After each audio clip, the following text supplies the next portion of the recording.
નથી ભૂલવી કે જ્યાં પેટા ચૂંટણી યોજાઈ છે ઉમરેઠ વિધાનસભાની પેટા ચૂંટણીમાં હર્ષદ પરમાર જે છે ભારતીય જનતા પાર્ટીના ઉમેદવાર તે 3 રાઉન્ડના અંતે 22 રાઉન્ડ થવાના છે.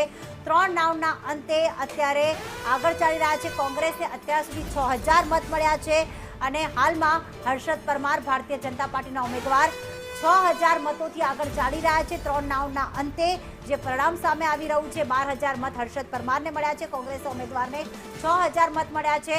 22 રાઉન્ડના અંતે ખ્યાલ આવશે કે આખરે પરિણામ શું છે, પરંતુ શરૂઆતી વલણમાં અત્યારે ભાજપના ઉમેદવાર આગળ ચાલી રહ્યા છે. બિલકુલ, એટલે આ જે પરિણામ છે આ અપેક્ષિત પરિણામ હતા, કારણ કે ગોવિંદ પરમાર અને ગોવિંદ પરમારના એમના નિધન પછી એક લોકોની વચ્ચેનો ચહેરો હતો અને એ પછી ગોવિંદ પરમારના નિધન પછી એમના જ દીકરાને આ ટિકિટ આપવામાં આવી છે. આ પરિણામો અપેક્ષિત હતા. જોઈએ કે આગળ શું થાય છે, પણ પળે પળના અપડેટ્સ સૌથી પહેલા સૌથી ઝડપી આપને બતાવતા રહીશું અને ખાસ નજર રહેશે